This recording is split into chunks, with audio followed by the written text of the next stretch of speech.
আসসালামু আলাইকুম ভিউয়ার্স, চলছে জলপাইয়ের সিজন। আর জলপাই দিয়ে একটি আজকে মজার টক ঝাল মিষ্টি আচারের রেসিপি শেয়ার করব আপনাদের সঙ্গে। আস্তে আস্তে জলপাই থাকবে, ভিতরটা একটু টক টক থাকবে, আর এই মশলাটা থাকবে ঝাল এবং মিষ্টির সংমিশ্রণ। তো এই টক ঝাল মিষ্টি আচারের রেসিপিটি এখন আপনাদের সঙ্গে শেয়ার করব।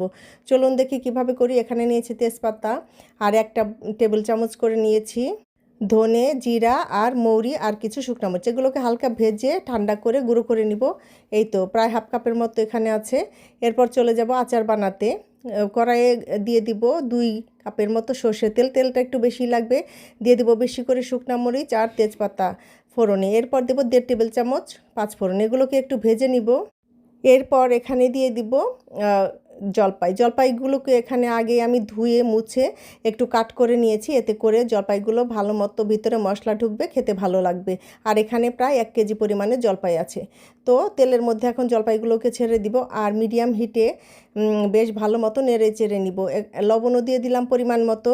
আর আচারটা বানাতে হবে খুব ধৈর্য নিয়ে, একটু সময় নিয়ে। তো বেশ কিছুক্ষণ নাড়াচাড়া করলে জলপাইয়ের রঙটা যখন চেঞ্জ হয়ে আসবে, তখন দিয়ে দিব হাফ কাপ আস্ত রসুনের কোয়া, 1 টেবিল চামচ আদা বাটা, 1 টেবিল চামচ রসুন বাটা, আর দেব হাফ কাপ সর্ষে বাটা। এখানে সাদা এবং কালো সর্ষে সমপরিমাণ নিয়েছি, আর ভিনেগার দিয়ে সুন্দর মতো বেটে নিয়েছি।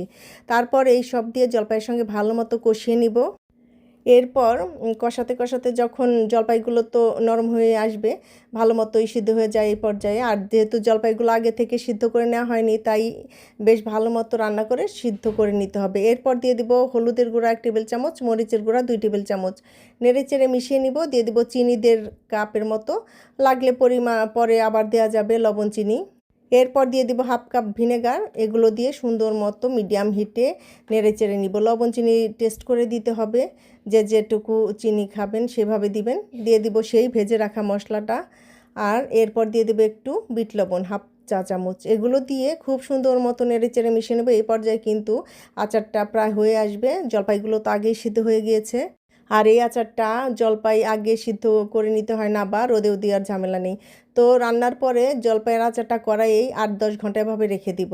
দেখেন 8-10 ঘন্টা পর কত সুন্দর লুক এসেছে। আর এখন একটা ফ্রেশ দেখে শুকনা বয়ম বা জারে, কাচের জারে আচারটা ভরে রাখতে হবে।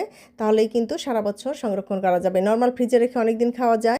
আর যদি বাইরে রাখেন তাহলে মাঝে মধ্যে রোদে দিয়ে এলেই ভালো থাকবে আচারটা। নিশ্চয়ই রেসিপিটি ভালো লাগলে লাইক কমেন্ট শেয়ার করবেন, আর আমার চ্যানেলটি সাবস্ক্রাইব করে আমার পাশেই থাকবেন। তো এই ধরনের আচারগুলো কিন্তু খেতে দারুণ লাগে, খুবই মুখরোচক হয়। আর জলপাইয়ের যে কোনো কিছুই কিন্তু খেতে ভালো লাগে। টক রান্না করলেও ভালো লাগে, আর আচারের তো কোনো তুলনাই নেই। ডালও ভালো লাগে। তো আজকের মতো এখানেই বিদায় নিচ্ছি। ভালো থাকবেন আপনারা সবাই। আল্লাহ হাফেজ।